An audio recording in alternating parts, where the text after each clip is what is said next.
Very good evening to each and everyone who are present over here. और हमसे जुड़ने के लिए आप सभी का फिर से एक बार स्वागत है और वेलकम है। आज एक छोटे से कोट के साथ शुरू करेंगे, क्योंकि जिस तरीके से पूरा देश और मैं कहूँ कि पूरा विश्व इस दौर से गुजर रहा है, तो उसमें एक ही पॉजिटिविटी के साथ हम लोग चल सकते हैं। सर्वे भवन्तु सुखिनः, सर्वे सन्तु निरामया। तो एक इसी थॉट के साथ हम लोग आगे बढ़ रहे हैं और अपनी मुहिम को जारी रखते हुए कोरोना से डरो ना। तो इसीलिए कोरोना से डरो ना में शामिल होने के लिए बहुत बहुत स्वागत, क्योंकि और आपके सवालों का इंतजार हम लोग यहाँ पर कर रहे हैं, क्योंकि आपके सवाल मिटाएंगे बवाल।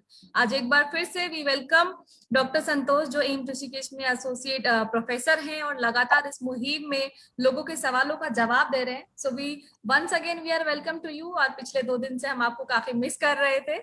और तो I will back to our founder, Ladli foundation के फाउंडर देवेंद्र सर यहाँ पर अवेलेबल है। So I also welcome and thank you sir कि आप इस मुहिम को कंटिन्यूसली डॉक्टर संतोष के साथ मिलकर चला रहे हैं। आई थिंक सो कि इस जरिए से काफी सारे लोगों की जो डाउट्स हैं और जो इन्फॉर्मेशन, उनको एक करेक्ट इन्फॉर्मेशन जो मिल रही है, ये भी एक काफी बड़ा मुहिम के साथ हम लोग फैला रहे हैं। So I over to you sir. Thank you so much Kamini and once again sir, हम बड़ा मिस कर रहे थे 2 दिन आपको। हमने एम्स को तो मिस नहीं किया, क्योंकि एम्स लगातार 7 दिन हमारे साथ था, लेकिन हमने आपको जरूर मिस किया। एम्स के डॉक्टर मुकेश साहब हमारे साथ थे और उनका भी बहुत अच्छा रोल रहा सर। उन्होंने बहुत बारीकी से चीज़ों को बताया और बहुत बारीकी से लोगों ने समझा, वो लोगों ने उनको बहुत प्यार दिया। हमारे पास जो बाद में रिव्यूज आए, तो पीपल आर प्रेजिंग अस कि आप वाकई में जो घरों में लोग परेशान हैं कोरोना के डर से, लोगों को एक एंजाइटी कम हो रहा है। और अभी सर कल का एक न्यूज़ सुनने को मिला, हालांकि वो अच्छा न्यूज़ नहीं है, कि एक पेशेंट ने उसकी रिपोर्ट पॉजिटिव आने के बाद सुसाइड कर लिया। और वो इसलिए सुसाइड किया कि उसको ये लग रहा था कि अगर मेरी तबीयत बिगड़ेगी तो मेरे घर वाले जो है हॉस्पिटल मुझे लेकर के जाएंगे, वहां मुझे बेड नहीं मिलेगा, मुझे ऑक्सीजन नहीं मिलेगी और मेरे घर वालों की जान खतरे में आ जाएगी।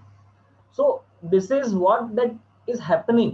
मतलब डर लोगों के मन में इस कदर भर बैठा है, डिप्रेशन का इस कदर लोग शिकार हो चुके हैं, एंजियस हैं, जब तक वैक्सीनेशन नहीं हो जा रहा है, जब तक बाकी चीजें नहीं हो जा रही हैं।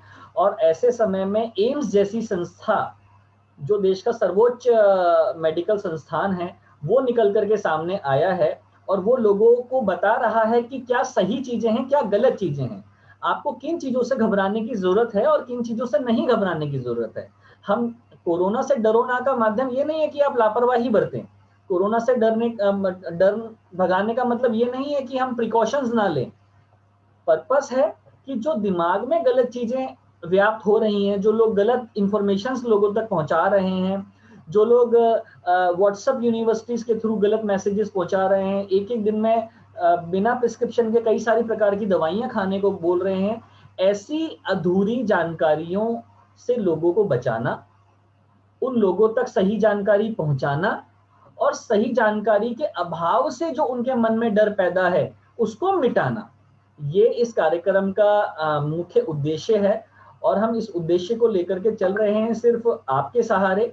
एम्स जैसा संस्थान हमारे साथ आया तो लोगों को एक ऑथेंटिसिटी डेवलप हुई है, एक कॉन्शियसनेस आई है, एक सिक्योर फीलिंग आई है कि एक बड़ा संस्थान निकल करके आके हमें सही जानकारी दे रहा है। और सर हम लोगों के पास बहुत थैंक्स के मैसेज आ रहे हैं, सिर्फ इस बात के लिए कि बहुत सी ऐसी चीजों के लिए जहां पर आज डॉक्टर्स अवेलेबल नहीं है, लोगों को नहीं पता कि पीसीएम खानी है तो कौन सी खानी है, कितनी खानी है, दिन में कितने दिन तक खानी है, या जो बाकी जो है रेमडेसिविर का और ऑक्सीजन कॉन्सेंट्रेटर का और ऑक्सीजन सिलेंडर्स का, और खासकर वो प्रोन जो आप सिचुएशन बताते हैं उल्टा लेटने वाली, और इन सब चीजों के बारे में जो लोगों को जानकारियां मिल रही हैं और जो साइंटिफिकली प्रूवन हमारी ट्रेडिशनल इनहेरिटेड प्रैक्टिस हैं, चाहे प्राणायाम हो, चाहे वो मेडिटेशन हो, किस तरीके से ये सब चीजें जो हैं बॉडी में एंड्रोफिन, सेरोटोनिन, डोपामाइन रिलीज करता है। मैंने कल भी बताया था इस बात को। तो कम से कम लोग एंजाइटी से परेशान नहीं होते हैं, लोग डिप्रेशन का शिकार नहीं बनते हैं। And I am thankful to you Kamini कि आज आपने शुरुआत जो है बड़ा साइंटिफिक शुरुआत करी है। साइंटिफिक मैं इसलिए कहता हूं कि हमारे ऋग्वेद में, हमारे यजुर्वेद में, हमारे जो भी वेद हैं, इन वेदों में जो लिखा है ना वो गलत नहीं लिखा है। आज नहीं तो कल दुनिया उसे मानेगी, और आज मान रही है। दुनिया आई ना, नमस्ते करने पर आई ना। लोग गाल से गाल लगाया करते थे, गले से गले मिला करते थे, आज सभी लोग नमस्ते पर आ चुके हैं। हाँ, जो लोग मल्टीपल शुरुआती स्टेरॉइड से किया करते थे, आज वो लोग योगा प्राणायाम पर आ चुके हैं। जो लोग पिज्जा बर्गर के बिना रह नहीं सकते थे, वो आज सात्विक भोजन पर आ गए हैं। सो एक बहुत बड़ा चेंज सोसाइटी में, लाइफस्टाइल चेंज, कल्चरल एडवांसमेंट कहें तो ये कोरोना लेकर के आया है, और हमें उसे एक्सेप्ट करना चाहिए, क्योंकि विदाउट सस्टेनेबल लिविंग की तरफ जाए बिना हम किसी भी प्रकार की डेवलपमेंट को अचीव नहीं कर सकते। अगर यूनाइटेड नेशन ये सोच रहा है कि हमें सस्टेनेबल डेवलपमेंट गोल्स इंडिया में अचीव करने हैं, मैं कह रहा हूँ ग्लोबली भी अचीव करने हैं, तो आप देखिए हिंदुस्तान की तरफ, आपको देखना पड़ेगा, क्योंकि हम लोगों की जो साइंटिफिकली प्रूवन जो ट्रेडिशनल प्रैक्टिसेस हैं, अगर हम कहें कि व्रत रखना, अगर हम कहें कि प्राणायाम करना, हम कहें कि सुबह उठ करके मेडिटेशन करना, हम कहें कि 7 बजे भोजन कर लेना, ये जो हम लोगों का लाइफस्टाइल रहा है, कल्चरली हम लोग इस चीज को लेकर के बड़ा स्ट्रॉन्ग रहे हैं। अगर इन चीजों को अडॉप्ट नहीं किया वर्ल्ड ने, तो हम सस्टेनेबल लिविंग को अचीव नहीं कर सकते, और विदाउट सस्टेनेबल लिविंग को अचीव किए बिना हम सस्टेनेबल डेवलपमेंट गोल्स को अचीव नहीं कर सकते। ये मैं बहुत स्ट्रांगली कहना चाहता हूं इस प्लेटफॉर्म से। और the way you have said that सर्वे भवन्तु सुखिनः सर्वे सन्तु निरामया, तो इसे पूरा भी कर देते हैं, सर्वे भद्राणि पश्यन्तु मां कश्चित् दुर्भाग् भवेत्। इसी थीम के साथ हम इसको आज के कार्यक्रम को आगे लेकर के चलेंगे। और मैं फिर से आज एम्स ऋषिकेश के जो निदेशक हैं, पद्मश्री डॉक्टर रविकांत साहब का, हमारे बीच डॉक्टर विनोद साहब का, कल जो हमारे साथ डॉक्टर साहब थे डॉक्टर प्रमोद बैरवा जी, उनका, और जिनके माध्यम से मैं डॉक्टर संतोष साहब को मिला, मेरे मित्र डॉक्टर विनोद का, हम सभी का धन्यवाद करते हैं। और मैं आमंत्रित करता हूं डॉक्टर साहब को कि आप आएं और आगे की कार्रवाई को चलाएं। डॉक्टर संतोष साहब।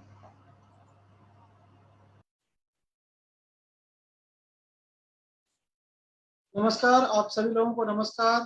Thank you very much Kamini ji and Devendra ji.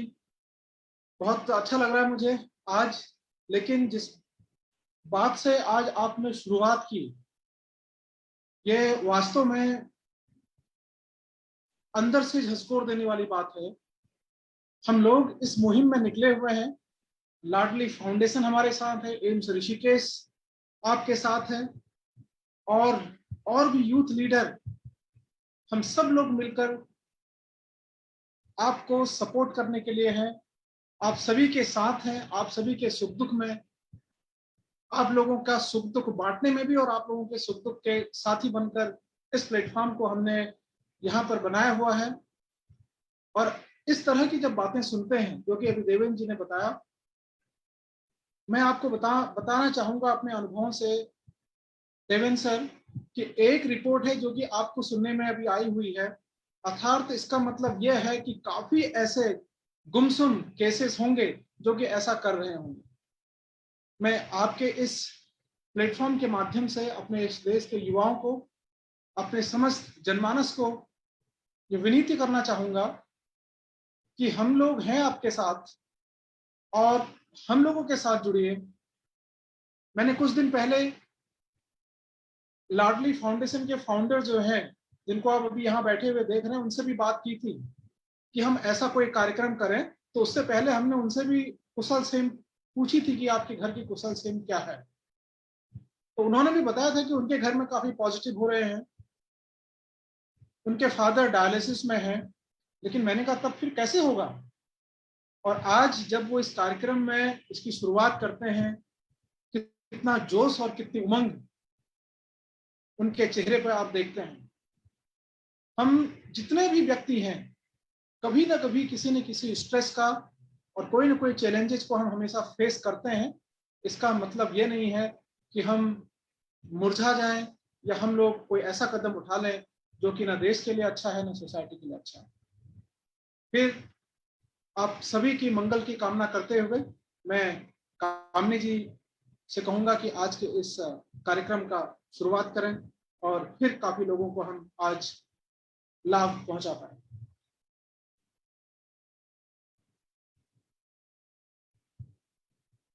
Unmute कर लीजिए।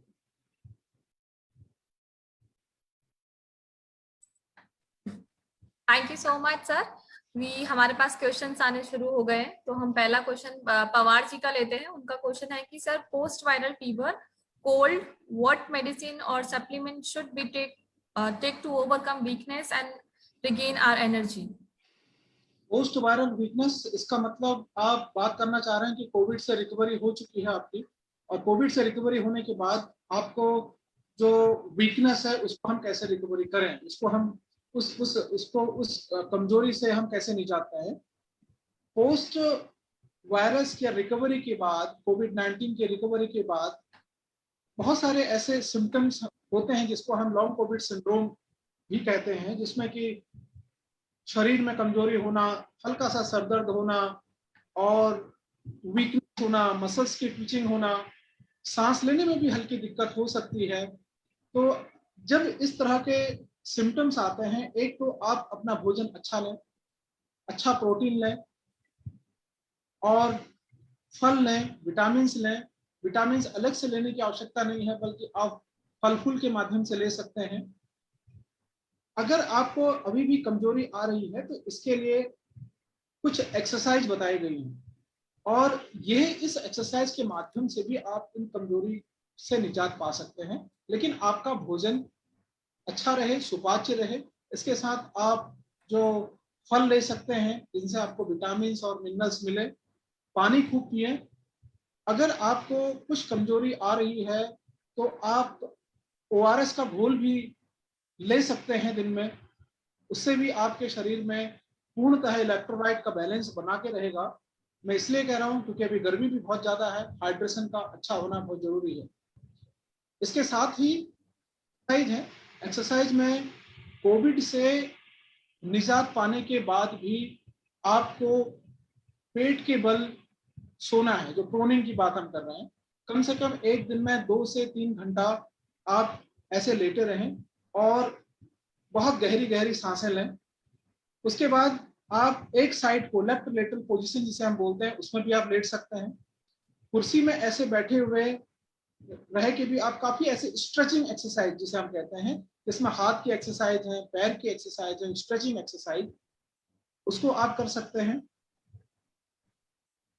सुबह शाम घर के अंदर ही आप माइल्ड टू मॉडरेट एक्सरसाइज कर सकते हैं, जिसमें कि आपकी बॉडी की स्ट्रेचिंग हो जाए। योगा आसना में जैसे हम करते हैं उस तरह की एक्सरसाइज आप कर सकते हैं उचित खान पान के साथ, और धीरे धीरे आपकी ये जो कमजोरी है ठीक हो जाएगी। आप चिंता न करें। Thank you so much sir. हमारे पास एक और क्वेश्चन आया है पार्शिव जैन जी की साइड से। उनका क्वेश्चन है कि sir my mother was admitted to hospital on 25th April. She was positive on 19th April with CT values. CT value was 17 to 25. She was discharge from hospital on 15th May and CT value was 12, 30, 35, but pulse is around 100 or 110 when she's sitting and taking and 9500 when she is laying and 80-90 when she is sleeping. Kindly suggest if we need to check with the cardiologist. Okay, what is the last line? Kindly suggest if we need No, to check with, okay. before that, she is When she is hospitalized. sitting, Yes. she was discharged from hospital on 5th May. Just a second. Okay. Discharged on 5th May and CT value at that time 12-35, but her pulse is around 100 or 110. When she's sitting and taking, it was 95 or 100, or when she's sleeping, it was around 80 to 90. Kindly suggest if we need to check with cardiologist. Okay. He's talking about the pulse rate. Well, so first of all, she has recovered, and CT value earlier it was more than 18, and right now it is mentioned it is less than 12 or around 12. I would like to get information about the SpO2, because pulse rate is good. I mean, it is around 80 to 100. Pulse rate may be decrease and pulse rate is normally 72 to 80. But what happens in some cases, I mean, if the fever is rising or due to some dehydration, the pulse rate may be varies, at which it may increase up to the 100. Up to 100, the pulse, if the pulse rate is 100, nothing to worry about this. And I'm concerned about the SpO2. If SpO2 is greater than 94, definitely it will be, because now I think there is no need at all. There is no respiratory distress. There is no, what we call, no respiratory distress, dyspnea, and SpO2 is good. I mean, it's greater than 94, and pulse rate is between it is coming around 80, 90, and 100. So please have a good rest in a home and take a good nutrition, well hydrated. Okay, I recommend you to please take good amount of water and fruits. So please continue that the vitamin C, zinc, and if say it's still having some symptoms or cough, I have asked you such as she can have some lot of some little bit exercise, mild exercise, and breath holding exercise you can take. I mean, वो सांस हल्का सा रोक सकती हैं, सांस को ऊपर लेना, सांस को नीचे छोड़ना. सांस को एक बार अगर हम ऊपर लेते हैं 10 से 20 सेकंड तक वो सांस को रोकें, उसके बाद फिर सांस को छोड़ें, बाहर रोकें, फिर उसके बाद सांस को लें, अंदर रोकें. तो इस प्रकार, क्योंकि आपका उनका जो एडमिट थी तो लंग्स काफी इन्फेक्ट हुआ है. सीटी वैल्यू 18 से ऊपर, मतलब लंग्स में 60 या 70% से ऊपर लंग उनका इन्वॉल्व था. इसलिए लंग्स की भी रिकवरी जल्दी हो तो ये वाली ब्रेथ होल्डिंग एक्सरसाइज वो कर सकते हैं. इसके साथ साथ कुर्सी में बैठ के और कुर्सी के बैठ के भी ऐसे नीचे देखते हुए भी वो सांस ऊपर नीचे ले सकते हैं. प्रोन पोजीशन में ही रहें 2 घंटा. इससे पहले भी हमने बात की थी कि 2 घंटा प्रोन पोजीशन में पेट के बल लेट सकते हैं, जिससे और लंग्स की रिकवरी भी बहुत जल्दी होगी. अच्छा न्यूट्रिशन लें, परेशान होने की आवश्यकता नहीं है. बुखार आने पर हल्का, वैसे बुखार होगा नहीं. अगर कोई सिम्टम्स आते हैं तो सिम्टोमेटिक ट्रीटमेंट ले सकते हैं. Otherwise she will be alright. Gradually she will be alright. Sir, Thank you. can I? Sorry to interrupt. Yes, please. Yeah. Sir, my problem is this. Today's scenario, after recovering, even people are getting the any heart attack or any cardiac problem. So, that's my only concern about this. Whether we need to take any other test or any other measures so that we can caught this at an earlier stage. Actually, this is a good concern or good questions. If the person is young, of course, what happens during this COVID phase, what I have told you in the early phase, that is the viremia, and in 5 to 10 second phase, that is pneumonia, and after that there is a hyperinflammatory phase. Due to the increased marker inside the bodies, it has started damaging some part of the organs also. ये क्या करता है, धीरे धीरे inflammation body के अंदर जब बनता है तो इन्फ्लेमेशन से जैसे कि लंग्स में इंजरी होती है, वैसे भी कार्डियक और लीवर, इन जगहों में भी, किडनी में भी हल्का सा इंजरी हो जाती है. लेकिन जैसे जैसे इंसान रिकवरी करता है, कोविड से रिकवरी करता है, यहाँ से भी रिकवरी हमें धीरे धीरे होने लगती है, क्योंकि तभी हम डिस्चार्ज भी करते हैं. लास्ट में जब हम इन्फ्लेमेटरी मार्कर जब हम इन्वेस्टिगेट करते हैं तो उसमें देखते हैं कि सीआरपी कितना है, एलडीएस कितना है उसमें, और उसमें अक्यूट इन्फ्लेमेटरी मार्कर जैसे और हमारा फेरेटिन है वो कितना है. तो इन मार्कर्स को देखते हुए और इनका पूरा ट्रीटमेंट वहां पर हो जाता है. इसकी कंडीशन के देखते हुए ही हम उनको डिस्चार्ज करते हैं. अगर यंग एज है तो उसमें उतना भय नहीं है, उतना डर नहीं है. If the age is higher, जैसे आपकी अगर वो मदर है 60 ईयर एज है, ऑफकोर्स इसके बाद भी अगर आपको लगता है कि उनका सांस फूल रहा है, बहुत ज्यादा डिस्निक हो रही है, पल्स रेट बहुत ज्यादा हो रहा है, जैसे कि मैं आपको बताऊं कि पल्स रेट 80 to 90 हो जाए, कभी 90 to 96 हो जाए, it is nothing to worry about that, क्योंकि अभी भी रिकवरी फेज में है, तो अप एंड डाउन हो सकता है। लेकिन पल्स अगर इरेगुलर होती है, मिस्ड पल्स होती है, आप पल्स को देखते हैं और पल्स मिस होती है या इरेगुलर होती है, या एकदम पल्स जो है 120, 130, 140 इस तरह के जाता है, तो ये बहुत ही, ये this is really matter of concern. यहाँ पर हमें ध्यान देना बहुत जरूरी है।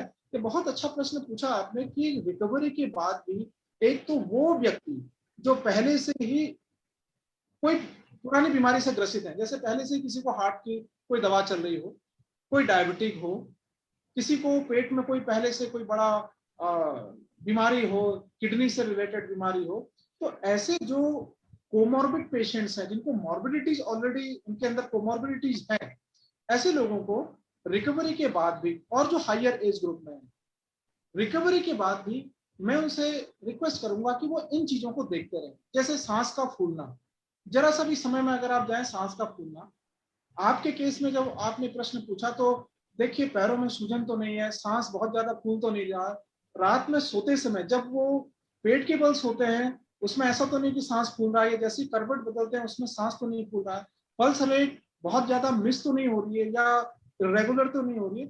इस समय ऐसा हो सकता है क्योंकि कार्डियक जो मसल्स हैं वीक तो हो ही जाते हैं इस समय, और चांसेस अगर पुराना existing pre existing cardiac disease है, हो सकता है कि आगे हमें रहेगा। और ब्लड प्रेशर उनका कंट्रोल रहे, ब्लड प्रेशर आप रेगुलर मॉनिटर करें, अगर वो बीपी की मरीज है, ब्लड प्रेशर आप रेगुलर मॉनिटर करें, ब्लड प्रेशर का उनका जो टैबलेट है वो चलते रहना चाहिए। शुगर का मॉनिटरिंग लगातार करें, शुगर कंट्रोल रहना चाहिए। इसके साथ ही उनका जो SpO2 है उसको भी आप लगातार मॉनिटर करते रहिएगा। इन चीजों को मॉनिटर करते रहेंगे तो मुझे नहीं लगता कि कोई खतरा आपको देखने को मिलेगा। Thank you so much sir. Pankaj sir का क्वेश्चन है। लेकिन उनका क्या था,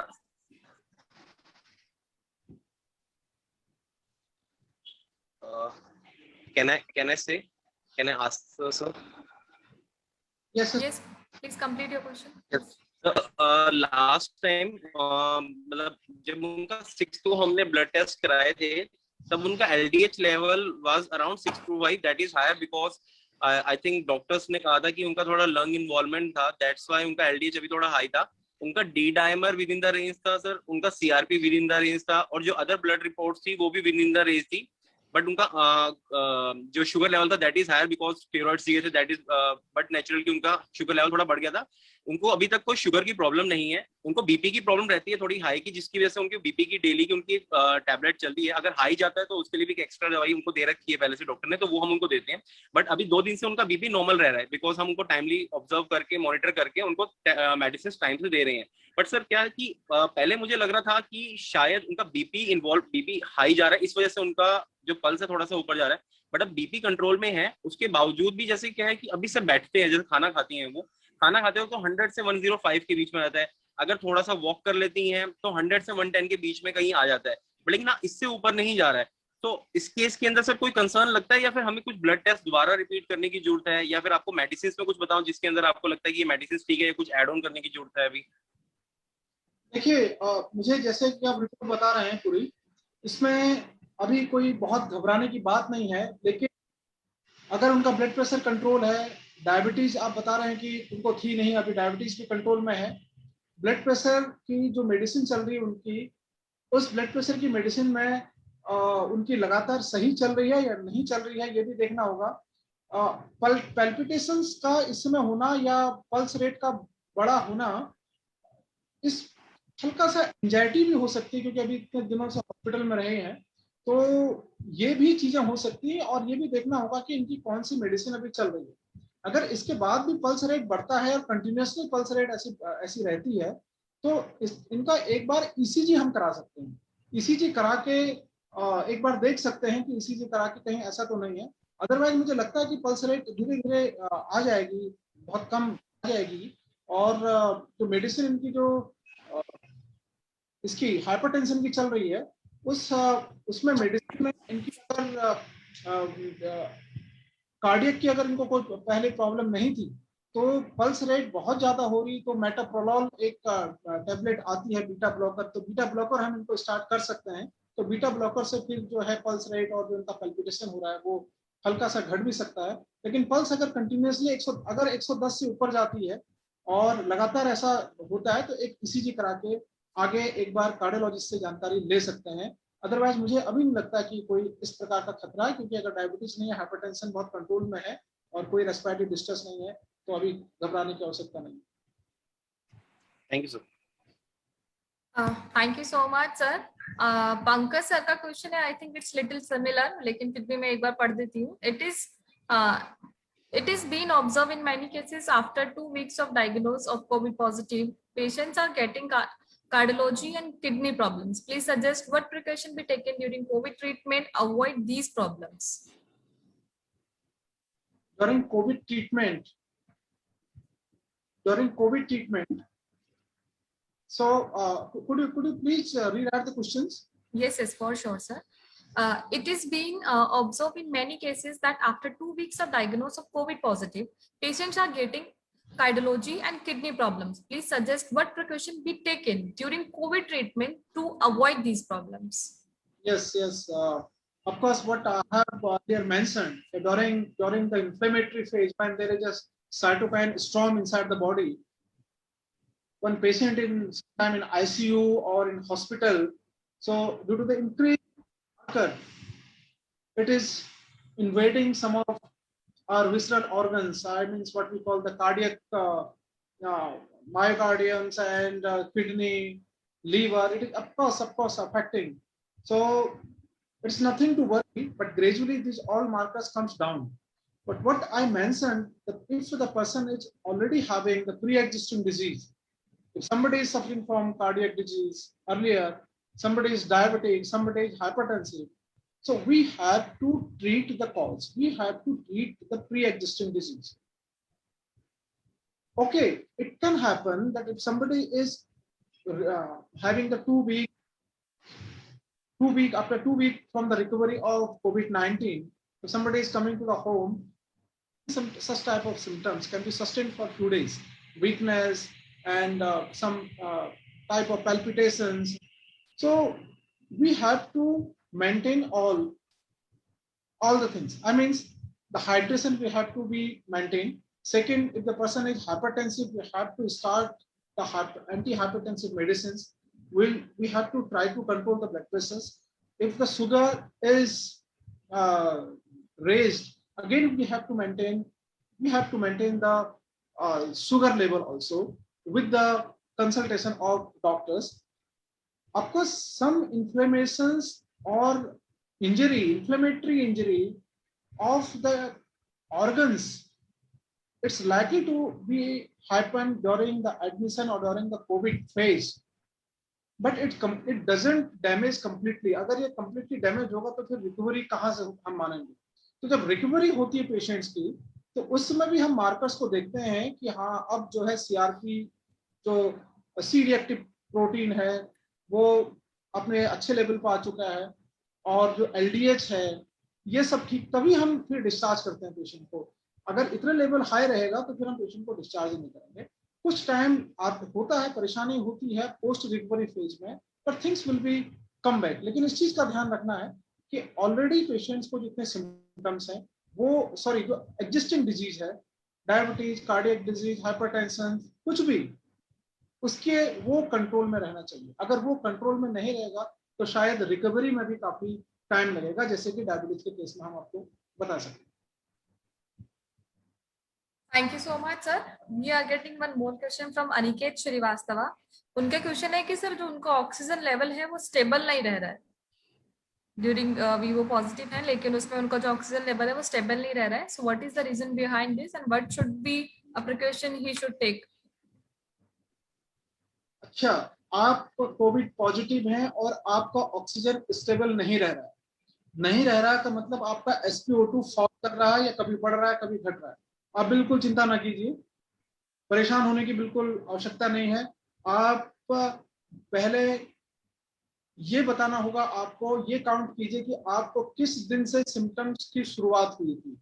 अगर आपके सिम्टम जिस दिन सिम्टम मैं टेस्ट की बात नहीं कि आपका पॉजिटिव कब आया था उस दिन से मत गिनेगा। जिस दिन से आपको सिम्टम, पहला सिम्टम हुआ था, उस दिन से कितना दिन हो गए। अगर स्टार्टिंग के 5 दिन हैं और इस 5 दिन को आप क्रॉस कर चुके हैं, 5 दिन के बाद आपका ऑक्सीजन लेवल ऊपर नीचे अब आ रहा है, और जो 5 दिन में आपको अगर जो सिम्टम आए थे, हल्का सा बुखार खांसी जो भी हुआ था, अब 5 या 6 दिन में वो सिम्टम्स दोबारा आ रहे हैं या कुछ ज्यादा बढ़ रहे हैं। अगर ये आपका सिम्टम का ग्राफ ऊपर की तरफ को है, आपकी SpO2 भी फ्लक्चुएट कर रही है, आपका फीवर भी बहुत ज्यादा बढ़ रहा है, तो प्लीज ध्यान से सुन लीजिएगा। 5 या 6 दिन के बाद अगर सिम्टम, अगर आपको लग रहा है कि तीसरे दिन भी अगर ये सब चीजें हो रही हैं कि आपका बुखार जो है नीचे उतरने का नाम ही नहीं ले रहा है, आपका SpO2 जो है 94 से नीचे जा रहा है और 92, 90 इस तरह जा रहा है, सांस भी हल्का सा फूल रहा है, तो प्लीज आप अभी ऑक्सीजन सिलेंडर का तो आप अपने रिश्तेदार और अपने लोगों से कह सकते हैं कि वो इसको रखें, लेकिन अगर आपकी ये अभी हालत आप बता रहे हैं कि आपने दिन गिने हुए हैं और 4-5वें दिन में ये अगर आपका हो रहा है, तो आप अभी इनहेलेशन का स्टेरॉइड ले सकते हैं। जो स्टेरॉइड जो ब्यूटिसिनाइड होता है 800 माइक्रोग्राम जो है एक दिन में लिया जाता है, उसको 2 बार ये इनहेल करते हैं, तो ये स्टेरॉइड आप ले सकते हैं अगर आपको 5 दिन से कम है। लेकिन अच्छा, ये शुरू कर सकते हैं आप एक स्टेरॉइड, और स्टेरॉइड कौन सा शुरू करेंगे, जो सांस के थ्रू लिया जाता है ना, इनहेलेशन के थ्रू जो लिया जाएगा, ठीक है। फेस मास्क के थ्रू ले सकते हैं आप इनहेल, जैसे हम निबुलाइज करते हैं अपने आप को, वो उसी हिसाब से MDI में भी आता है ना, मीटर डोज में भी आता है, उस हिसाब से आप वो ले सकते हैं। दूसरी चीज आपको क्या करना है कि ये लेते हुए या तो आप ले लीजिए, इसके साथ ही आपको प्रोन पोजीशन में अर्थात पेट के बल लेट जाना है, उसमें एक तकिया आप छाती पर लगाइए, दूसरी तकिया आप अपने थाइस के पास और तीसरी तकिया नीचे पैरों पे, वहां से भी आप गहरी गहरी सांस ले सकते हैं।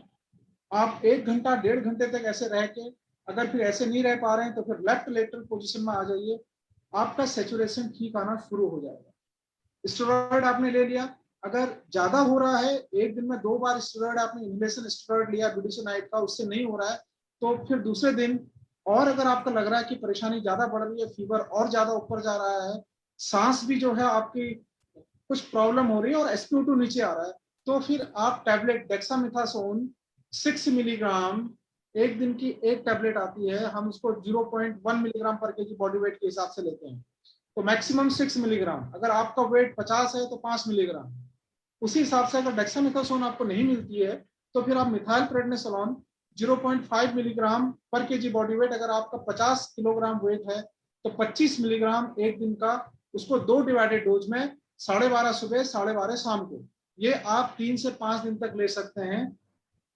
इसका आप ध्यान रखिए, आपको कुछ भी नहीं होगा, आप रिलैक्स रहिए, परेशान मत होइएगा। स्टेरॉइड शुरू कर देंगे अगर आपको 5 दिन से या तो ऊपर हो गया या फिर आपके सिम्टम्स 94 से नीचे जा रहा है और आपकी जो सांस है वो 24 से ज्यादा हो गई है, 1 मिनट में आपकी जो रेस्पिरेटरी रेट है वो 24 से ज्यादा गया। अगर ये दोनों नहीं है तब भी आपका ऐसा फ्लक्चुएट हो रहा है, तो आप ब्यूटिसिनॉइड का इनहेलेशन तो ले लीजिए। प्रोन पोजीशन सबसे इंपॉर्टेंट, अब पेट के बल लेटना शुरू कर दीजिए अभी से, 2-2, 2.5 घंटे ऐसे कीजिए, खूब तेज तेज से सांस लीजिए, कुछ नहीं होगा। Thank you so much sir. We are getting one more question from Sakshi. इनका क्वेश्चन है कि sir my sister suffering from typhoid fever weakness and muscles problems, kindly suggest we need to check COVID-19। She is suffering from fever. She is suffering from typhoid fever and weakness muscles problems, kindly suggest we need to check COVID-19। Yes, if she is suffering from fever and having the muscle pain also, so right now due to the COVID-19 pandemic, I advise her to go for the RT-PCR. But if she is having a fever right now and muscle pain also, so first she is supposed to be isolate herself, take a complete rest and take plenty of water and paracetamol. Thank you so much sir। We are getting one more question from Sunita Rai. उनका question है कि sir my father-in-law की जो Covid report है is positive, NCT value is 13.5. I want to know what is mean. Kindly clear it. देखिए सीटी value जो सीटी सीवियरिटी इंडेक्स होता है, इसका मतलब ये होता है, अब ये बहुत लोगों के लिए प्रश्न हो जाएगा कि हमारा लंग्स कितना इन्वॉल्व है। तो हम लंग्स को टोटल 5 भागों में बांट देते हैं, ठीक है, क्योंकि इसमें टोटल 5 भाग होते हैं दोनों लंग्स को अगर हम मिलाएं तो। और इसमें क्या है कि एक भाग को हम 5% में लेते हैं, इसको हम देखते हैं कि कितना लंग इन्वॉल्व है आपका। तो सीटी स्कैन, वैसे तो मैं आपको बताऊंगा सीटी को एकदम नहीं करना चाहिए, सभी लोगों से हैं जो भी मुझे सुन रहे हैं, CT scan primary screening tool कोविड-19 के लिए नहीं है। ये इससे पहले भी एक बार हम सेशन में बात कर चुके हैं। CT scan primary screening tool नहीं है। सीटी स्कैन हम तब कराते हैं जब हमें पहला कंडीशन ये लगता है कि कोविड के सिम्टम्स हैं, लेकिन आरटीपीसीआर में आप पॉजिटिव नहीं आ रहे, तब भी हमने आपको पहले भी बताया कि आपको कोविड मानना पड़ेगा। दूसरा, अगर आपके सिम्टम बहुत सारे वर्ष हो रहे हैं, धीरे धीरे बिगड़ रहे हैं, दवाइयों के बाद भी ऐसा लग रहा है कि सिम्टम्स काफी वर्सनिंग हो रही है, तो चिकित्सक के सलाह पर यह चिकित्सक डिसाइड करेगा कि आपको सीटी स्कैन करना चाहिए या नहीं करना चाहिए। आरटीपीसीआर अगर आप पॉजिटिव आ गए तब तो करने की आवश्यकता ही नहीं है। उसके बाद फिजिशियन या जो आपको एडमिट कर रहा है वो फिजिशियन ही बताएगा कि क्यों जरूरत है सीटी स्कैन की, अदरवाइज नहीं है। लेकिन अगर आपने प्रश्न पूछा है कि सीटी स्कोर का मतलब क्या है, तो इसका मतलब यही है कि हमारा लंग कितना इन्वॉल्व है। तो हम उसमें देखते हैं कि अगर सीटी स्कोर हम कहते हैं 1 2 3 4 5, अगर पहला 1 स्कोर है तो उसको हम बोलते हैं कि 5 to 10% इन्वॉल्व है। तो ऐसे ही जब 5 स्कोर बोलते हैं तो इसका मतलब 75% तक इन्वॉल्व हो चुका होता है। तो सीटी सीवियरिटी जो इंडेक्स है, ये 18 से अगर ऊपर होता तो हम मानते हैं कि सीवियर डिजीज है, और 8 से 10 से अगर 8 to 10 अगर सीटी सीवियरिटी इंडेक्स आता है तो हम इसको मानते हैं कि नहीं, कोई आवश्यकता नहीं, बहुत ज्यादा डरने की आवश्यकता नहीं है। इसका मतलब लंग जो है कितना प्रतिशत आपका इन्वॉल्व हो गया है। अगर 70-75% इन्वॉल्व हो गया है तो इसका मतलब ये है कि ये 18 से ऊपर है, 16-17 से ऊपर है। अगर बहुत कम इन्वॉल्व हुआ है, 10%, 20%, 25% तक इन्वॉल्व हुआ है, तो इसका मतलब सीटी स्कोर कम है। लेकिन सीटी स्कोर से, सीटी सीवियरिटी स्कोर से आपको सिर्फ यही पता चलता है कि लंग्स कितना डैमेज हो चुका है। इस पर ध्यान देने से पहले हम कोशिश ये करेंगे कि हम पेशेंट के सिम्टम्स पर ध्यान दें और कैसे कैसे सिम्टम्स आ रहे हैं, क्योंकि सही समय पर सिम्टम्स को जानते हुए सही इलाज ये बहुत कारगर साबित होगा। Thank you, sir. We are getting one more question from Nitin Dag. इनका क्वेश्चन है कि after how many days of being positive we can take Covaxin or Covishield? After positive, how many what should be the duration of taking Covaxin? So if you are positive, COVID positive, so after recovery 4 to 8 weeks, 4 to 8 weeks you can take any of the vaccines, no problem. Okay, thank you so much, sir. We are having one more question from Shreya Krona. Question है कि what precaution must be taken during the recovery period? What medicines should be taken during the recovery period? What the precautions must be taken? Precautions must be taken during recovery period. Well, this is a very good question. Already we have discussed more about the precautions should be taken during the recovery period. The first things you need to have a good nutrition, please plenty of water, and what we suggest whenever any person get COVID-19 infection, we ask them to please have a absolute rest for a period of 5 days, initial 5 days. Give maximum support to your body. But what happens when you recover, then we ask and recommend patients to go for a mild exercise. The first thing, to have a good nutrition, good amount of water. Second one, have a good amount of fruits for what we call the multivitamins and carotenes you will be taking from the fruits. And second thing is mild to moderate exercise, whatever is possible from your side. Well, I mean stretching exercise.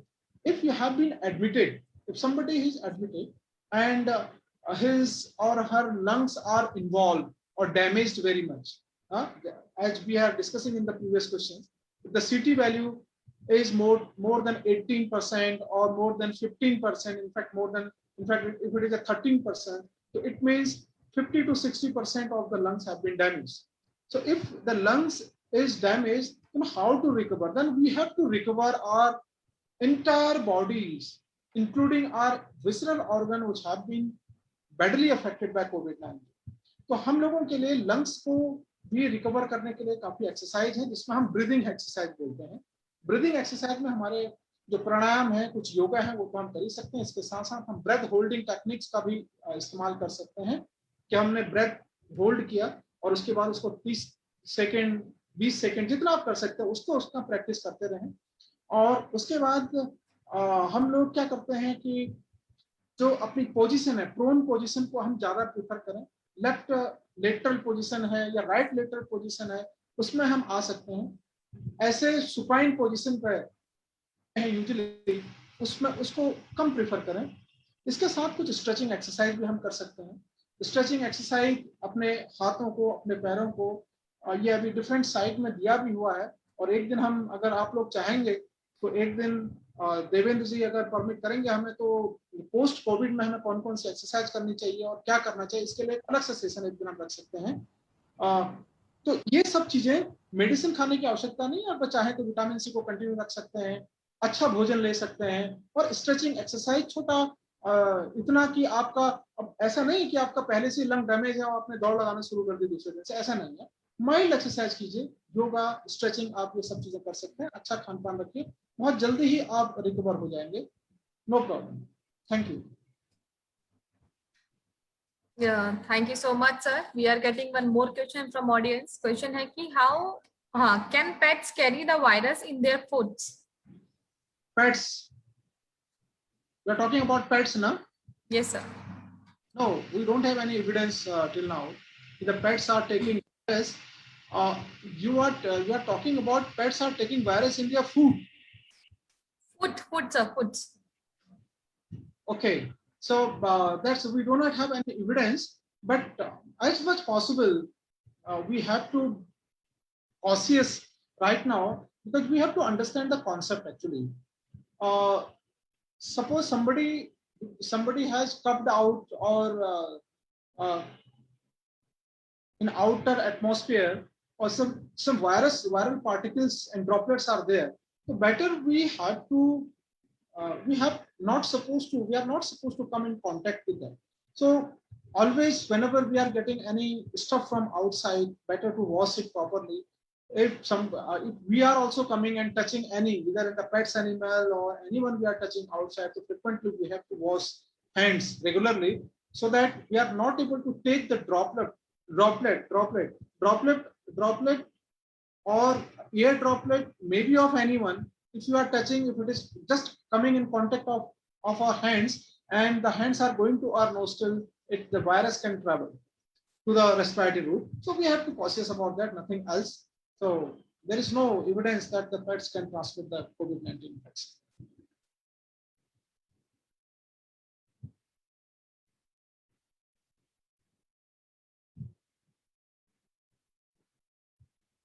Over to Kamini ji.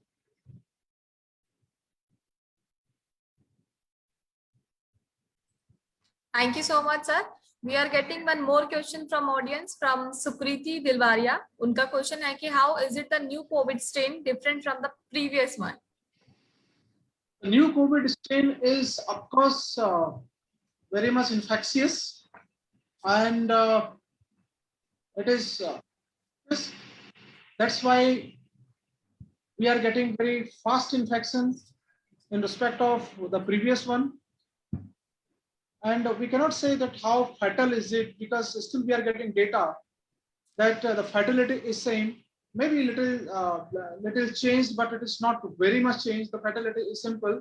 So we should not worry about that. The new strain, our vaccine is enough capable to fight with some of the strains. But we have the Brazilian strain, UK strains. A lot of strains are there. Ultimately, we are supposed to wear masks. Okay, as much possible, please prefer double mask and go for the vaccinations. So it is nothing to be nothing to worry. Of course, it is having a good transmission rate. Of course, it is more fatal also, and but ultimately, what we can do, we have to be cautious, and we have to be ready to fight with the new strain also. Thank you, sir. From live, we are getting one more question. Does everyone who tests positive for required steroids? Everyone is coming positive for? Does everyone who tests positive who required for steroid? Yes, really. Somebody asked me, if Devendraji asked me the question of the day, that will be the question of the day. That is very important questions. Right now, the people are taking steroid without prescriptions, and because of this irrational use of steroid, now a new disease has came that is called mucormycosis. It is coming up. मैं इसको हिंदी में बताना चाहूंगा सभी लोगों को. Steroid का कोविड-19 के इलाज में महत्वपूर्ण रोल है, लेकिन इसके लाभ से ज्यादा नुकसान है. इस चीज को आप समझिएगा. इसका लाभ तो है ही, लेकिन लाभ से ज्यादा इसका नुकसान है. तो इसलिए अगर इसका लाभ है तो मैं बार बार जब बोलता हूं कि क्या लेना चाहिए क्या नहीं लेना चाहिए, स्टेरॉइड का यूज जजुशियली करना है. हो सकता है कि अगर आप डॉक्टर तक पहुंच सकते हैं इजीली, डॉक्टर से बात कर सकते हैं टेलीमेडिसिन के थ्रू या कैसे भी, डॉक्टर से पूछ लीजिए. अगर आपने स्टेरॉइड्स का यूज जजुशियली नहीं किया, okay, if you are not using steroid judicially and whenever it is required, then definitely 101% this steroid is going to damage. तो अभी आपका जो प्रश्न था कि क्या सभी कोविड पॉजिटिव को स्टेरॉइड लेना चाहिए, मेरा आंसर होगा बिल्कुल नहीं लेना चाहिए. No, not at all.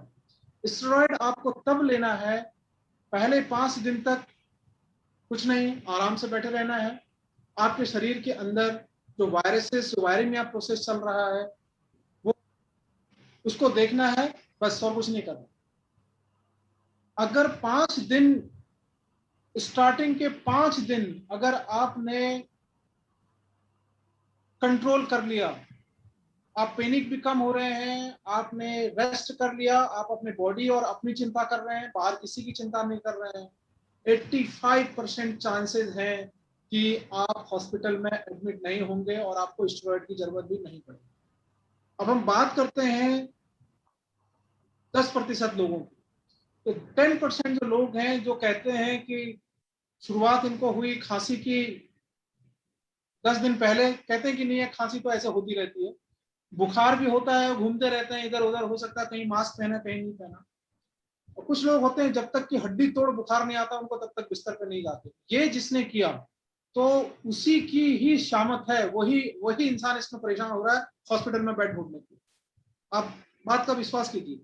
मेरा सबसे निवेदन यही है, जैसे ही आपको हल्का सा फीवर होता है, हल्का सा कुछ भी हुआ, आप अरेस्ट कर लीजिए अपने आप को, और 5 दिन स्टार्टिंग के, अगर आप रियली अगर पहले दिन जब आपको छोटा सा भी सिम्टम आया, अगर आपने अपने आप को अलग कर लिया, तो 5 दिन आप देखेंगे, 5 दिन के बाद आपके सिम्टम्स धीरे धीरे आपको परेशान नहीं करेंगे ज्यादा.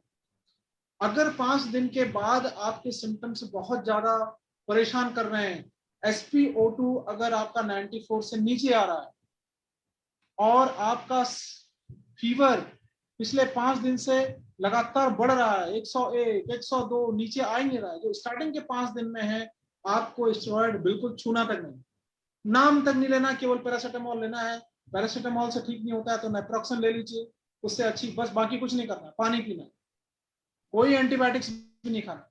लेकिन 5 या 6 दिन के बाद अगर आपको लगता है कि वही फीवर जो स्टार्टिंग में हल्का सा 99 के आसपास था, वो 5 दिन 6 दिन के बाद पहुंच गया है 101, 102, जो आपका SpO2 सब कुछ ठीक था वो नीचे आ रहा है, सांस फूल रहा है, तब आपको स्टेरॉइड लेना है। इस टाइम में स्टेरॉइड आपकी जान बचाएगा। लेकिन अगर आपने स्टेरॉइड जो है पहले ले लिया, 5वें दिन में ही आपने सोचा कि अरे यार स्टेरॉइड से जान बच रहा है, डॉक्टर संतोष बोल रहे थे, तो दूसरे दिन ही ले लेते हैं। कुछ लोग ऐसे हैं वो पहले प्रोफाइलेक्टिक ले लेते हैं सब चीज।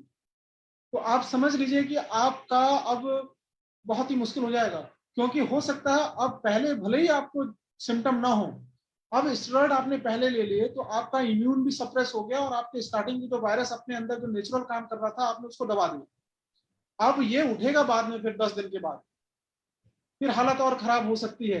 तो स्टेरॉइड अगर आपने इनिशियल 5 दिन में लिए, आपको कोई सिम्टम ऐसे भयंकर नहीं है, SpO2 नीचे नहीं है, आपने स्टेरॉइड ले लिया, तो आप देखिएगा फिर आने वाले टाइम में आपका SpO2 नीचे आना ही आना है। आपका जो लंग्स है ना, अभी से काम करना बहुत कम कर देगा।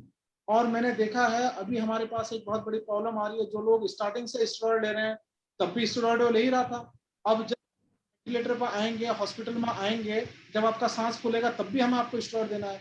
तो ऐसे में क्या हो रहा है कि जब आप रिकवरी फेज में आ रहे हैं तो एक म्यूकोरमाइकोसिस एक बहुत बड़ी समस्या हो रही है, जो कि फंगल इन्फेक्शन होता है और बहुत सीवियर मोर्टेलिटी इसकी है, ये देखने को आ रहा है। इसके लिए स्टेरॉइड भी जिम्मेदार है, इसके लिए पेशेंट का इम्यून सिस्टम भी जिम्मेदार है, इसके लिए जो हम वहां पर ऑक्सीजन थेरेपी और ये जो सब चीजें होती हैं वेंटिलेटर के थ्रू, बहुत सारी चीजें जिम्मेदार हैं, लेकिन स्टेरॉइड भी इसके लिए काफी जिम्मेदार है।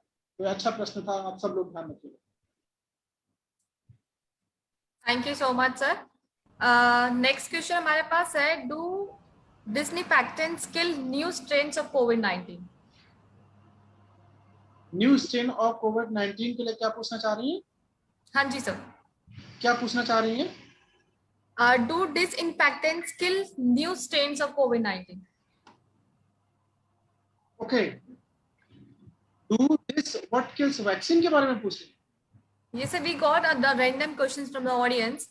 She's saying कि only the do disinfectants kill new strains of COVID-19. Okay, new strains of COVID-19. COVID-19. मैं आपका पहला वाला पार्ट फिर भी नहीं समझ पाया, क्या बोल रही हैं आप कामनी जी? So do disinfectants kill new strains of COVID-19? Okay. She is asking, or I don't know, but she is asking about that the new strain COVID-19 will be killed by these all. We have the recent therapies. Of course, we are facing a challenge because we are facing a challenge with the new strains.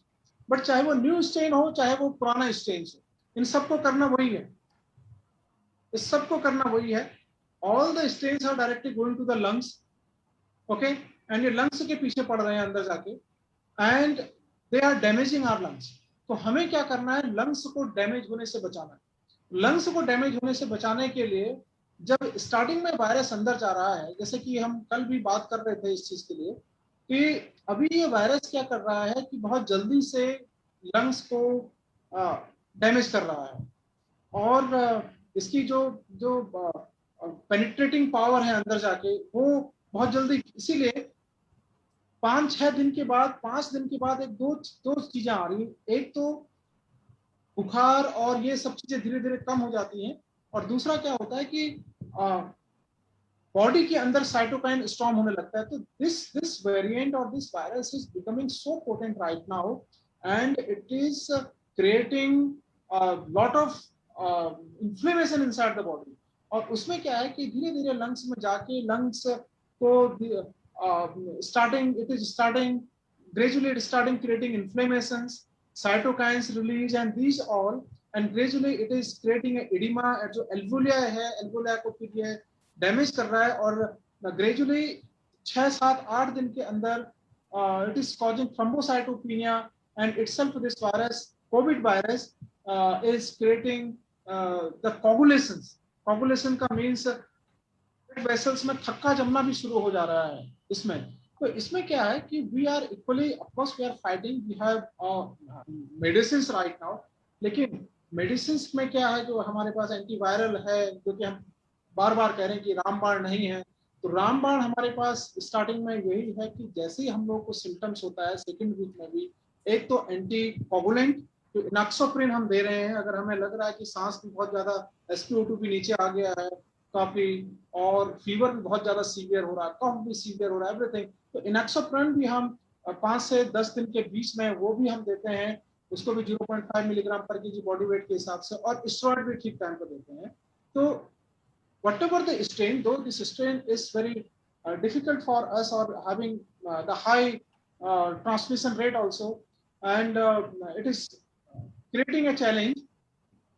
Hospital admission भी इतना इसलिए ज्यादा हो रहा है क्योंकि we are not able to understand कि of course कि कितना फैटल ये करेगा, तो we have to be cautious at every step, okay, whatever the step, mask, vaccination and early science of कोविड-19 प्रॉब्लम। Thank you sir. समय कम होते रहते हुए हम बस एक लास्ट क्वेश्चन पूछते हैं। Does wearing double mask provide double protections? Yes we can do, ये हमारा टाइटल की तरह है, कोरोना से डरो ना वाला। तो double mask definitely is giving you double protection, we can say, no problem, and it is giving a good protection. Double पहनने के साथ साथ ये जो मास्क है आपका टाइट फिट होना बहुत जरूरी है। आप डबल क्या, आप 3 मास्क पहन लीजिए और वो आपको, आपके नाक को कवर, में अभी भी देखता हूँ, जब मैं जाता हूँ बाहर देखता हूँ तो लोग यहाँ तक मास्क पहनते हैं और ऊपर की नाक उनकी खुली रहती है, तो उससे कोई बात नहीं। आप, you are supposed to wear the mask so that your nose, your mouth and your chin, 3 portions should be adequately covered and it should be tightly fit in your face, कहीं से भी। इसीलिए हमने डबल मास्क का concept किया है कि एक मास्क में हो सकता है कि ढीला हो, उसका फिटिंग सही नहीं आ रही थी, तो 2 मास्क हम इसलिए पहनते हैं, अंदर से हम मेडिकल मास्क और बाहर से हम कपड़े का मास्क। और हाँ, of course it is giving a good protection, 90 to 95% protection दे रहा है अगर आपने दोनों मास्क अच्छे से पहने हुए हैं। मैं यहाँ पर एक चीज बोलना चाहूंगा सर कि लोगों को कि डबल मास्क का मतलब आप डबल मास्क ही समझिएगा। जैसे कि 1 रोटी खाने से कम पेट भरता है, 2 रोटी खाने से ज़्यादा पेट भरता है, बट बहुत ज़्यादा अगर पेट भर लेंगे तो चोकिंग भी हो सकती है। तो ये नहीं है कि डबल के ऊपर आप डबल की डबल लेयर लगा दें तो कहीं सांस ही रुक जाए। जितना मेडिकली रिकमेंडेड है, जितना जैसे डॉक्टर साहब ने बताया कि अंदर एक कपड़े का और दूसरा फिर सर्जिकल मास्क आप लगा सकते हैं, उसी का अगर प्रयोग करेंगे तो ज़्यादा अच्छा रहेगा। डॉक्टर साहब एक सवाल मेरा भी था कि जैसे पिछले साल से कुछ चला था जब कोविड आया था, और अब तक उस पर मुझे लगता है कि कोई स्टडी आ भी गई होगी, लेकिन हम लोग अपडेटेड नहीं हैं।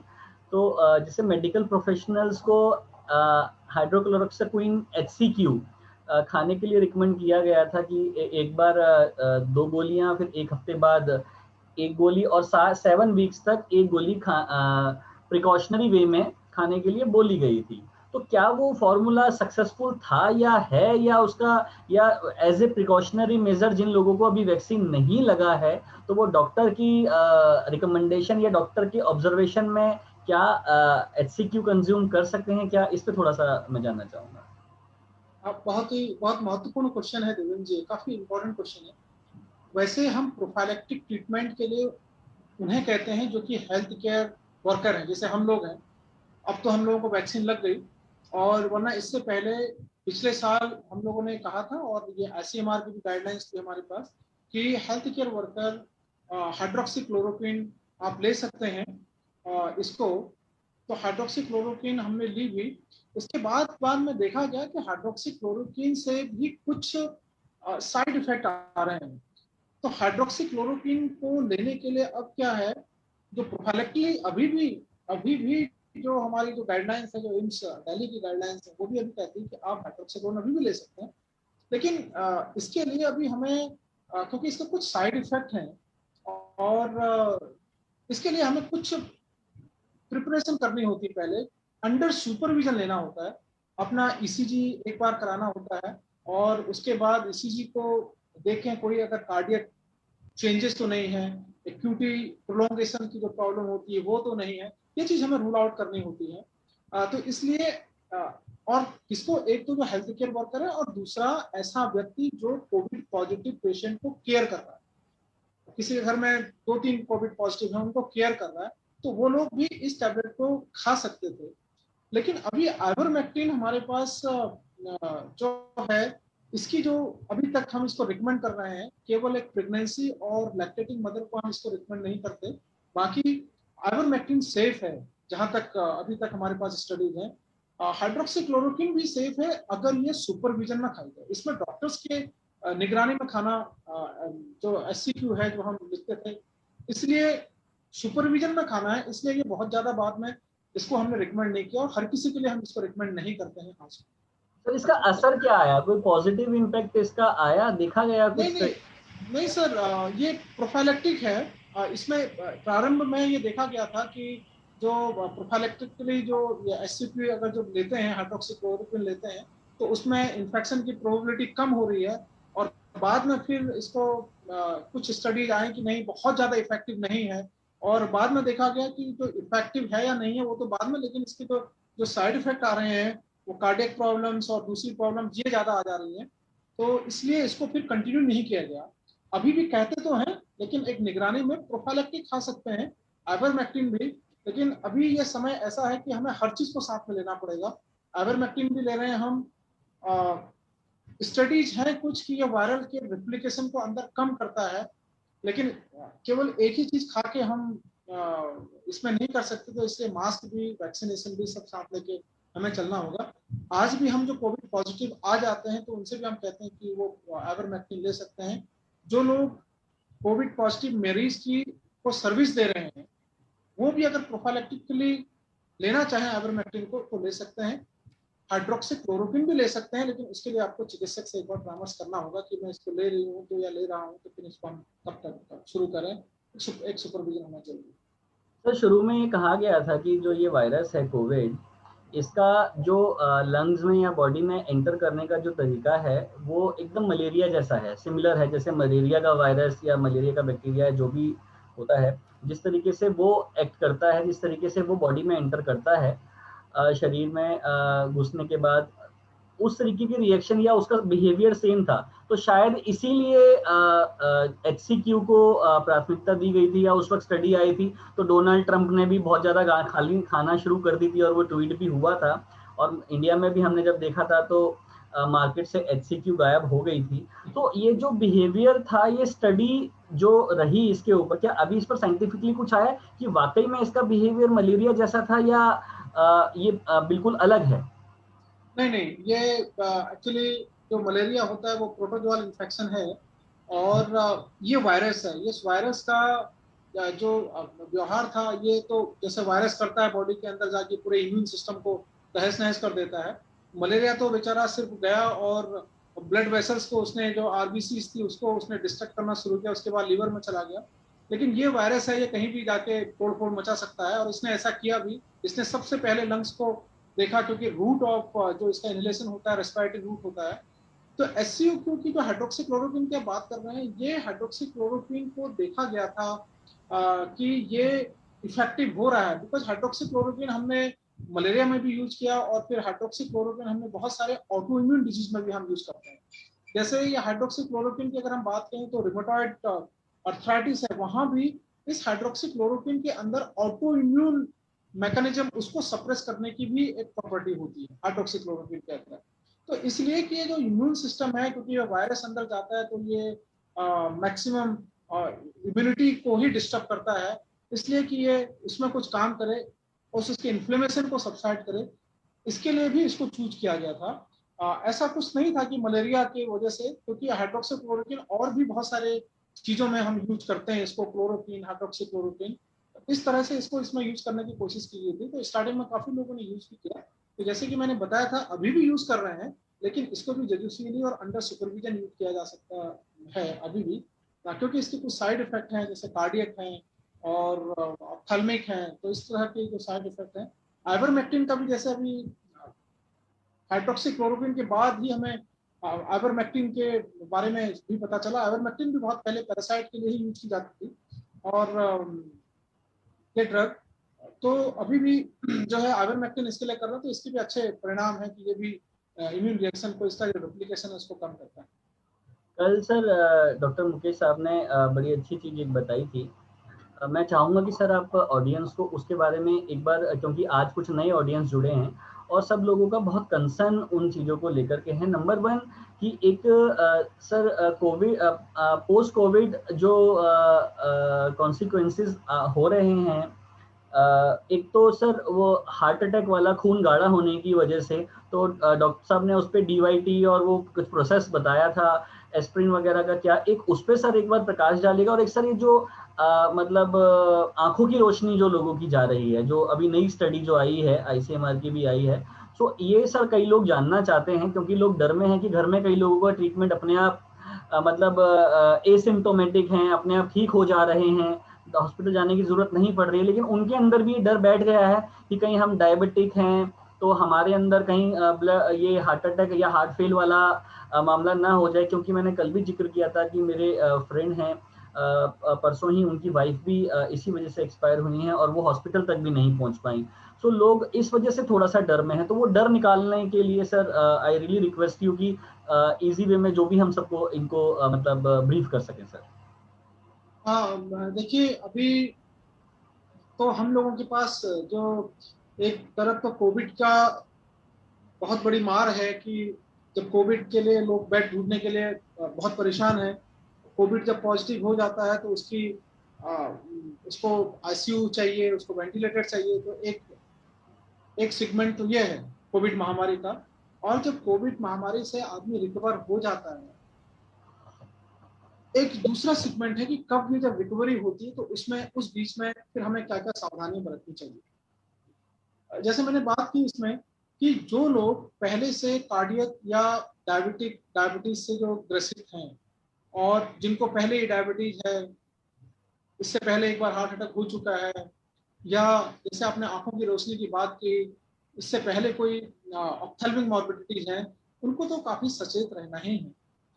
इसके साथ ही कुछ केसेस ऐसे आ रहे हैं, जैसे मैंने बताया कि अभी एक म्यूकोरमाइकोसिस आ रही है, जो कि ड्यूरिंग कोविड-19 जब उसका एडमिशन पीरियड रहता है, उस बीच स्टेरॉइड इंटेक कितना है, ऑक्सीजनेशन कितना है, उसकी वजह से हो रहा है।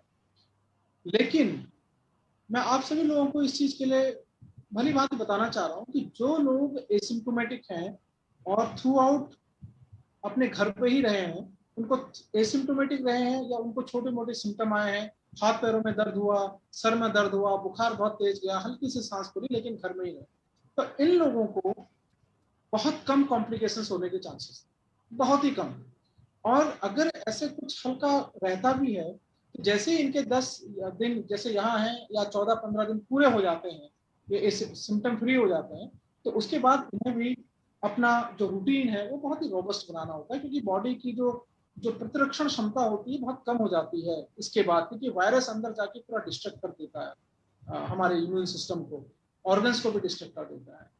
उसके बाद आप लोगों से इसीलिए हम बार बार कह रहे हैं कि आप अच्छा न्यूट्रिशन लीजिए, अच्छा भोजन कीजिए, स्ट्रेचिंग एक्सरसाइज कीजिए। उसके बाद भी आप चिकित्सक के टच में रह सकते हैं, कुछ विटामिन, कुछ मिनरल्स आप ले सकते हैं, विटामिन C ले सकते हैं, विटामिन D3 ले सकते हैं, ये आप कर सकते हैं। दूसरी बात है कि जो व्यक्ति या जो लोग हॉस्पिटलाइज्ड होते हैं और हॉस्पिटलाइज्ड में सीवियर इन्फेक्शन के थ्रू हो जाते हैं, उनकी रिकवरी होने में समय लगता है, उनकी रिकवरी होने में काफी समय लगता है। तो इन लोगों को भी ये ध्यान रखना है कि उनकी जो बेसिक पैरामीटर है वो कंट्रोल में है। कार्डियक की बात करें कि ऑफकोर्स जैसे हमने बताया था, कोविड-19 के दौरान हमारी बॉडीज में खून के थक्के जमने लगते हैं अंदर, और इसीलिए हम टाइम पे, इसीलिए हम बात कर रहे हैं कि सही समय पर सही इलाज का मिलना बहुत जरूरी है। ओल्ड एज में अगर पेशेंट डायबिटिक है, अगर पेशेंट स्मोकर है, अगर पेशेंट के अंदर टेंडेंसी है कोगुलेट होने की, जैसे डायबिटीज है, ओबेसिटी है, स्मोकर है, इनके अंदर जो है खून के थक्के बनने की जो प्रोबेबिलिटी होती है ज्यादा होती है, तो पहले से ही ज्यादा होती है। लेकिन कोविड-19 अगर आ गया और उसने इनमें इंफ्लेमेटरी मार्कर और किए तो और ज्यादा हो। तो इसलिए ये जो लोग हैं इनको सही समय पर एंटीकोगुलेंट देना चाहिए और देते भी हैं, जैसे हमने कहा इनॉक्सिडिल। जब ये हॉस्पिटल में एडमिट होते हैं तो एडमिट होने में भी बहुत सारे चैलेंजेस आते हैं उनको, उनके ब्लड वेसल्स में और इन सब चीज़ों को। लेकिन जब डिस्चार्ज होता है पेशेंट, तो डिस्चार्ज होते समय ये वायरस जब बॉडी से क्लियर होता है तो इसी के साथ साथ इंफ्लेमेटरी मार्कर भी डाउन हो जाते हैं। मतलब अगर बॉडी के अंदर जितने भी इंफ्लेमेटरी मार्कर्स हैं, जो भी एक्टिविटीज चलती है ना, अगर हम वेंटिलेशन से बाहर आ गए, अगर हम आईसीयू सेटअप से बाहर आ गए, तो इसका मतलब है कि बॉडी रिकवरी फेज में आ गई। रिकवरी फेज में बहुत ज्यादा ध्यान देने की आवश्यकता है। वहां पर भी हम बिल्कुल लापरवाही ना करें। जो भी डॉक्टर्स ने जो ट्रीटमेंट्स आपको दिया है, क्योंकि हार्ट का ट्रीटमेंट, डायबिटीज का ट्रीटमेंट आपका कंटिन्यू रहेगा, वो बिल्कुल वो चेंज नहीं होगा। तो ये जो चीजें हैं वो कंटिन्यू रहना चाहिए। फिर भी आपको, जो लोग पहले से डायबिटिक थे, जो लोग पहले से हार्ट के पेशेंट थे, उनको सचेत रहने की आवश्यकता है। ऐसा बिल्कुल भी नहीं है कि जो भी पेशेंट्स आ रहे हैं और जिनको कोविड हो गया है उनको हार्ट कमजोर हो ही जाएगा उनका, या उनका जो है सब कुछ। मैं बहुत सारे ऐसे पेशेंट हैं जिनको काफी दिनों तक वो एडमिट रहे और उसके बाद अभी काफी अच्छी रिकवरी कर रहे हैं वो। बस रिकवरी में जरा समय लगता है। आपको अपने लक्षणों को ध्यान में रखना है और ऐसा बिल्कुल भी उससे घबराना नहीं है कि आपकी आंख की रोशनी एकदम चली जाएगी या कुछ आपके हार्ट अटैक एकदम आ जाएगा। नहीं, अगर कोई प्री एग्जिस्टिंग डिसऑर्डर्स नहीं है, अपने पैरामीटर्स को नापते रहिए रिकवरी के बाद भी कि किस जगह पे कम है। अगर आपको ब्लर दिखना शुरू हो रहा है, ब्लरिंग शुरू हो रही है, तो आपको तुरंत रिपोर्ट करना है कि मुझे ब्लरिंग क्यों हो रही है।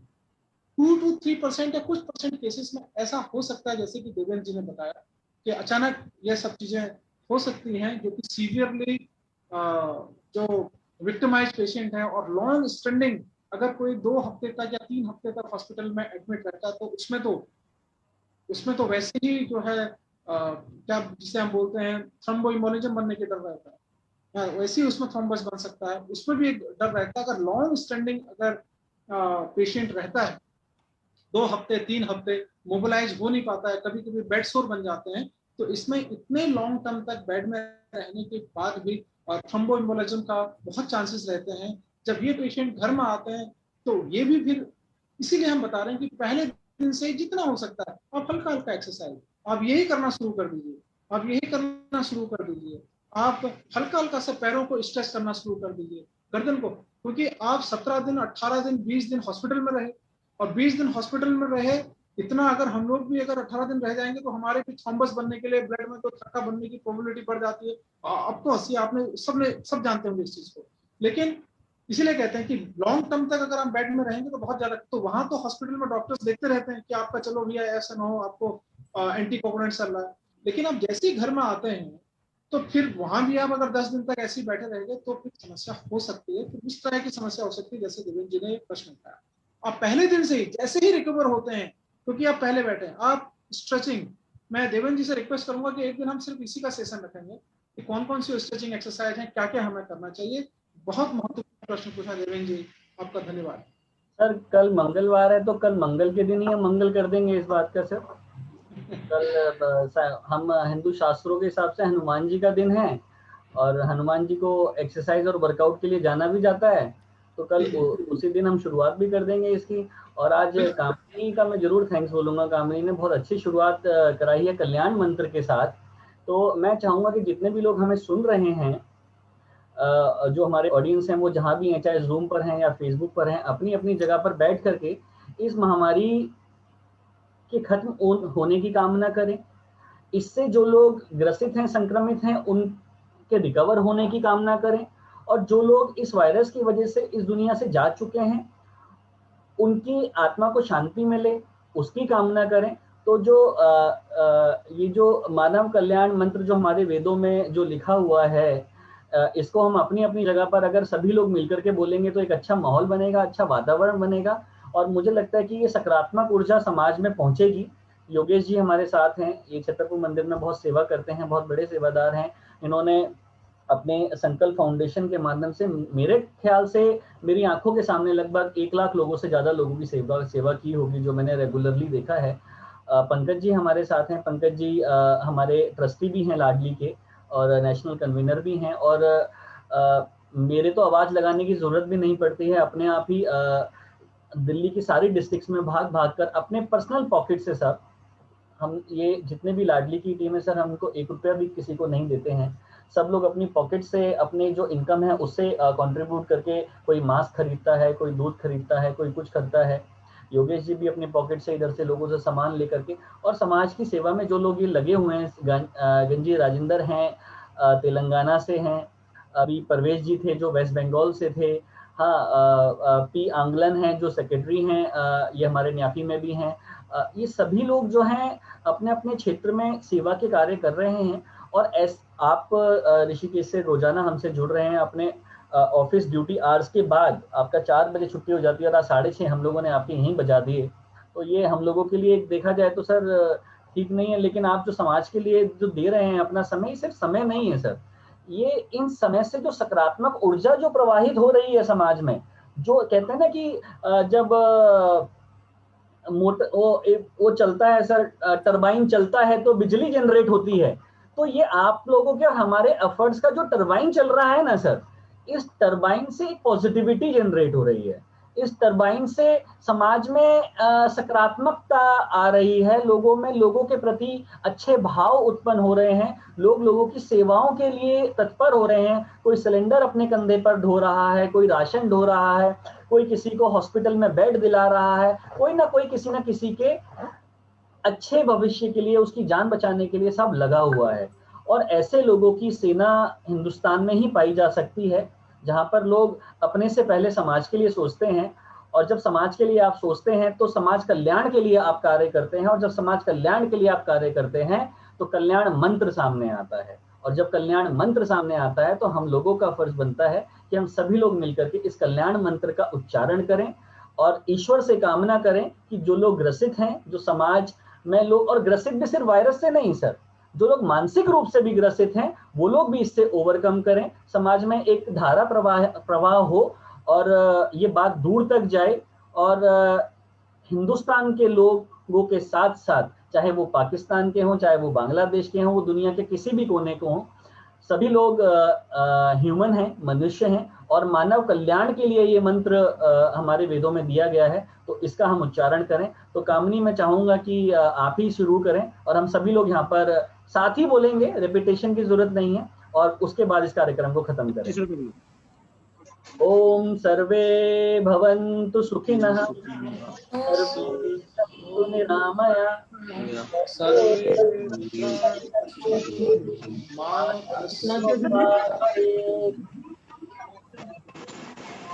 बहुत बहुत धन्यवाद सभी का, बहुत बहुत धन्यवाद सभी का। और सभी से निवेदन है जो इस कार्यक्रम को देख रहे हैं घर पे, एक बार कल्याण का नाम कर लिया करें।